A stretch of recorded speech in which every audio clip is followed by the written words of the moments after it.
Hey everyone, this is Steve Bishop from ProgrammingMadeEasy.com and of course, Gartman Technical Services at GartmanTechnical.com. So today I'm going to bring to you guys another In My Opinion video where you guys get to ask me any kind of questions that you'd like. They could be on any topic, on politics, religion, I know all those touchy third rail subjects, but also of course we talk about technology here and software development, and of course all those things that I usually typically provide on this channel. So really any wide range of topics that you guys want to talk about, just send me your question in the comment section below this video. And of course, I add those questions all the time to my ongoing list of topics to discuss. And every week I try to pick one of those out and talk about it. So today's question is kind of a touchy one. And so before I begin, I'm going to start off with this disclaimer that these are my views, my personal views. These are not the views of Gartman Technical Services. In fact, I probably have a few people that work with me that might disagree with me. Okay, it's just going to happen, especially when you start talking about these kind of touchy subjects like this. So today's question comes from TechDave99, and thank you very much, TechDave, for submitting your question. You and I have had a few conversations, back and forth through comments, and you were there when I was doing the Uncle Bob live interview. So I really appreciate your correspondence with me. So TechDave says, I am not an American, nor have I lived in the US. I'm Canadian. That watches a bunch of news via the internet. When news about healthcare comes up, everyone is so divisive. Republicans want the government completely out of our healthcare. Quote, get your Band-Aid, get your own Band-Aid, this is mine, unquote, mentality. Democrats seem to know that government should play a role in healthcare, but are too cowardly to do anything about it. My view is that there are some things that businesses should handle and things the government should handle. Healthcare should be controlled by the government. When it's a person's life that is being the topic of healthcare, I don't want businesses getting in the way and taking as much money as possible for that person. Businesses are amoral, and the health of people's lives are moral. It's strange to me that people seem unwilling to help one another in this. If everyone called their federal reps and told them what they think, and it was made public, letting everyone know who wants what, then the reps would have to listen and respond. The country and the world would be a better place. Thanks, Dave. Well, Dave, first of all, again, thank you so much for your question. And I really appreciate, sometimes these are complex topics and they're very divisive, and a lot of people are probably going to watch this video and disagree with what I have to say and disagree with what you have to say. Now, that being said, I disagree with you. As you probably know, I am more of a socially conservative, on the socially conservative end of the spectrum. I believe in capitalism. I believe in, democracy and all those wonderful Republican type of things. And I do believe that we need to have less government control over certain things. But getting beyond that, let's get right into kind of what you're talking about here.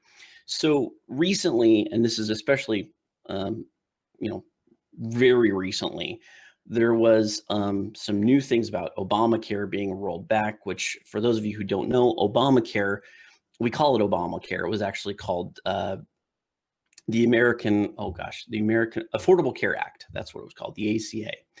Now, that was recently rolled back, or they're trying to roll it back and replace it with another system. And I can't remember off the top of my head what it's called, but colloquially, these are called Obamacare was the original. Now it's called Trumpcare. They're trying to dub it Trumpcare. And that's for political reasons. They do this, right? They try to associate it with people to make it bad, right? So here's the problem. I believe this stems from one very big issue that we actually experience in the development world all the time, and that is mission creep. Okay, we start out with a particular thing, with a particular goal, and then as we progress, the rules or the playing field changes, and what we have to do, or what the end result that we want, constantly seems to change. Right? What we end up needing at the end is always changing. And so we almost always seem to be continuously adding more things that we need to do on our list of things to get accomplished, just to get to the end goal of being done with something. And that mission creep is just terrible. Now, what's the mission creep involved here? Well, that mission creep is insurance. Insurance, in my opinion, should be covering just catastrophic care. Because if you think about it, in all other types of insurance and all other forms of insurance that we have, that's what it is. It's catastrophic care, things that happen, accidents. Take homeowners insurance, for example. If you have a break-in, if you have a fire, if you have flooding, if you have some sort of major event occur in the house, that's what's covered under your home insurance. Now, why do we have something completely different when it comes to health insurance? Again, running the same comparison. If we had the same type of home coverage that we have in healthcare coverage, that would mean every time you need your house repainted, you'd go that would be covered under insurance. Every time you had a leaky faucet and you needed to call the plumber, that would be covered under insurance. Every time the door started squeaking and you needed a repairman to come out, that would be covered under insurance. Every tiny little thing that would happen around your home would be covered by insurance. That's not what happens, right? In all other forms of insurance, take cars, for example, car insurance. Your car insurance doesn't pay for your gas. Your car insurance doesn't pay for your oil changes. Your car insurance doesn't cover your car washes. It doesn't cover those little maintenance type of things. It covers catastrophic things. You get in a car accident, someone steals something or breaks into your car. They're catastrophic events. That is what's covered by your insurance.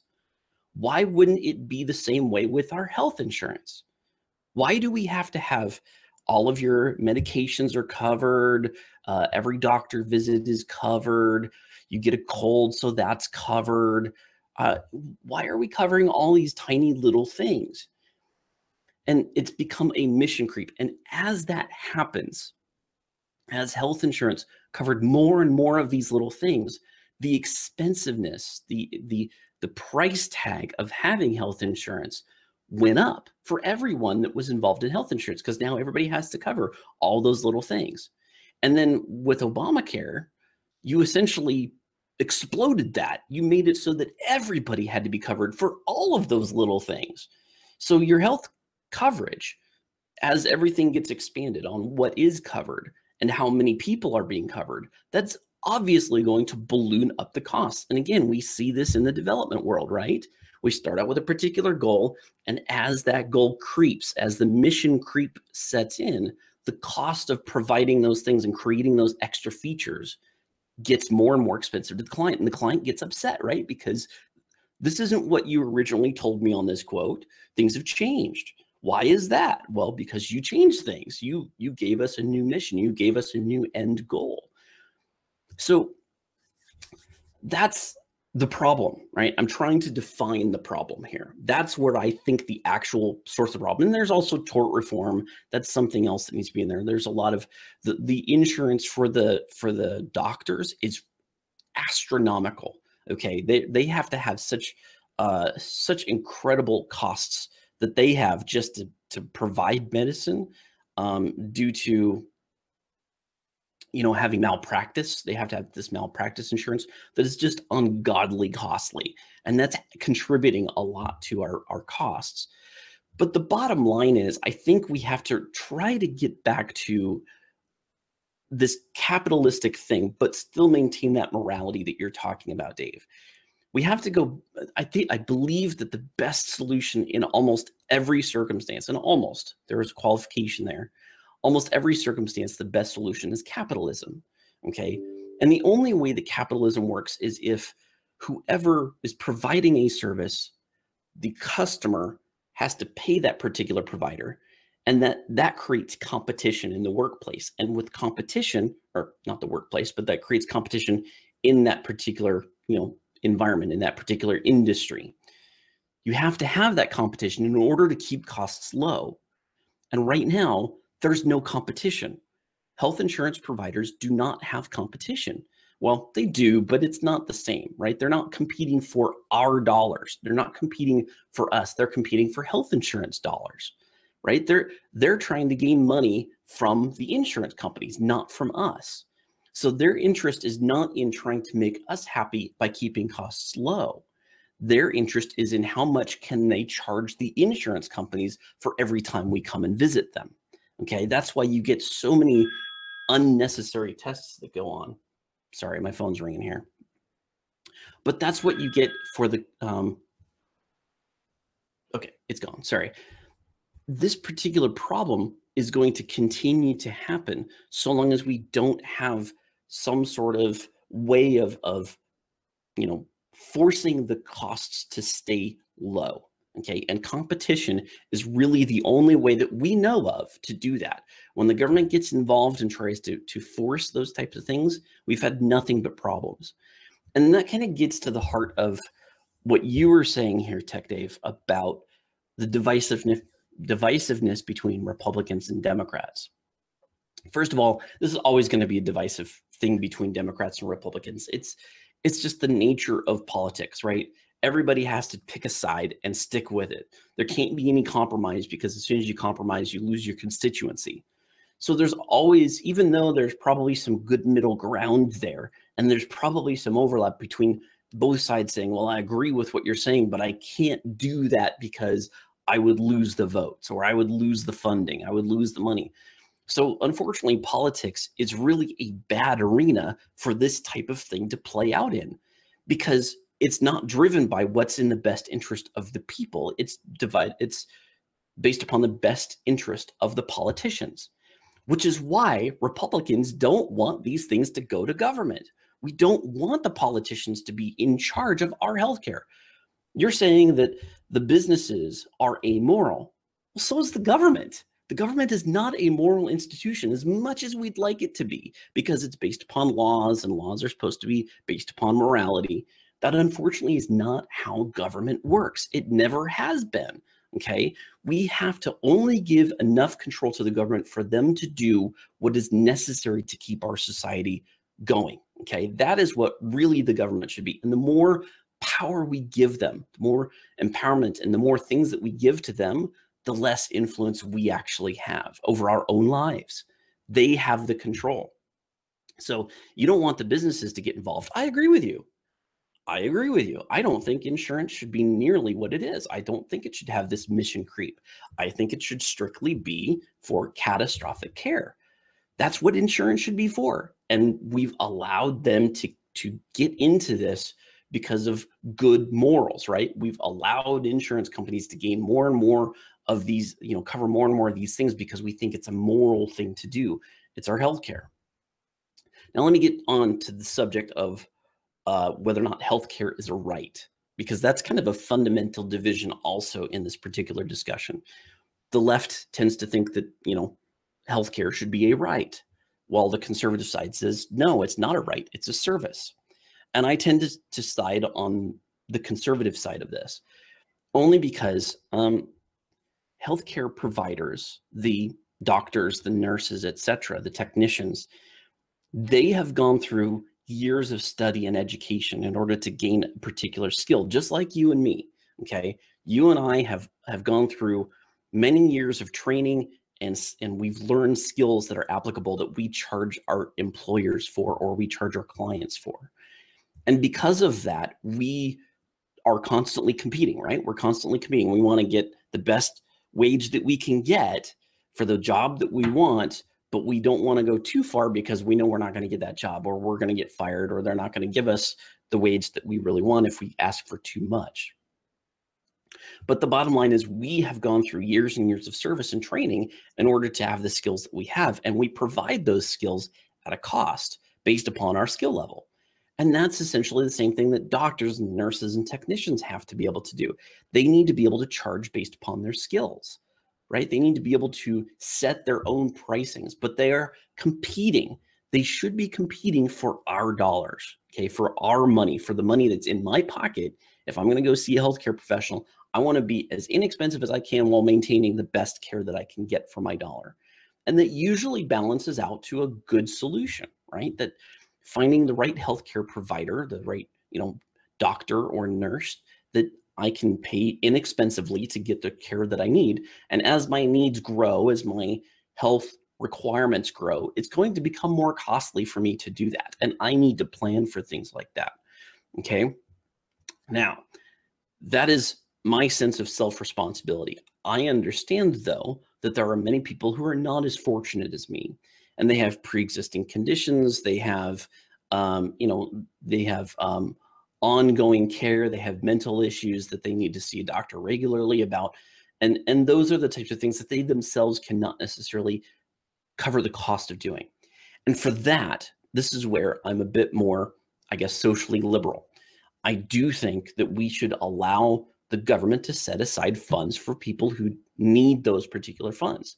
If you have a pre-existing condition that is not covered under insurance, again, I don't think that that should necessarily be an insurance thing to begin with, but I think that we could set aside funds just out of the normal pool of taxation that we typically do for those people who require access to funds like that. Okay, and we do this for other things too. We have healthcare, we have welfare, we have systems in place for people who cannot afford to, just to make things happen. We got food stamps and that sort of thing. I believe that we should have a very similar system for just providing those types of care for people who cannot cover the costs themselves. And in order for them to have access to those funds that the government provides, they would need to have some sort of acknowledgement from a doctor or, a registered nurse, that, a nurse practitioner, I guess, that can provide evidence to the government that that particular person has a condition that should be making them accessible to those funds. Okay, so you have to go and have a doctor's note basically that says, yes, you need access to those funds because you have that particular kind of condition. Okay, and that's really the only requirement. Okay, that the doctor says, yes, you should have access for this particular condition. And I understand that opens up, and this is kind of the conundrum here, is that when you do that sort of system, it opens up the government to understanding what your healthcare concerns are. But really, we kind of already have that right now, right? The government's already starting to stick their nose into what kind of coverages and things that we can do and get funds for. So I think, though, that this strikes a good balance, right? If we have catastrophic care covered by insurance, you can pay for catastrophic care, just like most other insurance. It's up to you if you want to have that catastrophic care. It's a good idea to have it because you never know when you're going to need it, right? But that mission creep, I think the government should put a nix on it. I think that there just needs to be, as far as government regulation says, health insurance, you guys have gotten too far. You should only be doing catastrophic care. We as the government will provide funds for anybody who has pre-existing conditions, things that they cannot afford under insurance. Then you have kind of a system by which the people who need access to funds can get it. You have insurance that covers actual catastrophic events, and then you reinstate that competition for our money, right? Because the doctors, in order for them to get funds, whether it's us getting the money from the government and then trying to, give it over to the healthcare provider, right? That healthcare provider has to compete for our business, right? They have to compete for us to be a patient. And that eliminates that big third-party problem that we currently have with insurance. Because again, right now, if you go to the hospital or you go to the doctor, they're going to want to order as many tests as they possibly can because they want to get as much money out of the insurance company that they can. And you don't really care because, hey, my insurance is going to cover all that. So why would I care? Right? So now that's a terrible system, because now how are you going to reduce costs? How are you going to keep costs cheaper if you don't care how much you're being charged or the insurance company is being charged, and the doctors can jack up the prices as high as they want? They can get as many different things as they want in there. That's how you end up with $200 or $300 aspirin pills. Okay. And the insurance companies now have total control over your healthcare. They get to decide what you can and cannot have done by that doctor. And that's a terrible thing. That's a horrible, horrible thing, that insurance companies should not be able to dictate what you and your doctor decide is the right course of action. I personally have experienced this, where I needed to go have a procedure done and my insurance refused to cover it, even though my doctor told me that's what I needed to do. That's a terrible situation, but that's happening every day. Okay. And it's because of that mission creep thing that we're talking about. And because a lot of times, again, these healthcare providers are just going to charge the insurance companies as much as they possibly can for your visit. That's how they make their money. So we need to get rid of that system. We need to eliminate that process. That is what's raising the cost of health insurance, okay, is that particular problem. Now, like I said, going back to my system, if you have access to the government funds, but you need to provide, you need to provide documentation that you have a particular condition that is covered under the government plan, then you need to go get that information. And then I believe that you should also submit those receipts back to the government to prove that you are in fact, using those funds for your healthcare coverage, not for some other purposes. And then also, there needs to be some sort of regular, like yearly examination of your records by the government. I don't really like the IRS, but some sort of mechanism that's making sure that you are in fact, going to see the doctor, you are going in and having those procedures done that are required in order to maintain that particular funding that you get from the government. You must be getting checked out in order for that to happen. But everything else is off the table, right? Everything else is out of pocket because those people, those healthcare providers should be competing for our money. They should be competing for our dollars in order to stay in business, because that is precisely how you keep costs low. You have to have competition in the workplace. And as soon as you start handing every responsibility over to the government and the government starts regulating what everybody should have, then there's nothing there. There's nothing to create competition in the marketplace. So that's kind of my thing. I think that pretty much covers it. Yeah, I think that pretty much covers everything that's in your question, Tech Dave. I understand if you probably have some disagreements. I'm sure there are a lot of people that want to have a single payer system similar to what you have in Canada. Obviously, that could be a much larger topic as well, but I think that this has been a pretty good discussion about, the different sides of the argument and what I believe is a good solution to this particular problem. I think that, there's a lot of good ideas that are floating around out there and they should all be examined. But the bottom line is we need to get the government out of this, in my opinion. They need to go back to a regulatory stance on things, but they need to be limiting what the insurance companies do cover. And insurance needs to go back to just doing insurance things, not covering every little tiny nook and cranny of what your coverage needs to be and what your healthcare concerns are. That mission creep is just such a big problem. So anyway, I hope you guys enjoyed this video. If you did, please don't forget to hit that thumbs up button. If you didn't, hit the thumbs down. That's fine. I'm cool with that. Just if you're going to do that, make sure you post a comment as to why. Okay, I want to know why you disagree with me and why you gave me the thumbs down. Okay, so thank you again so much for watching. Have a great day. Bye-bye.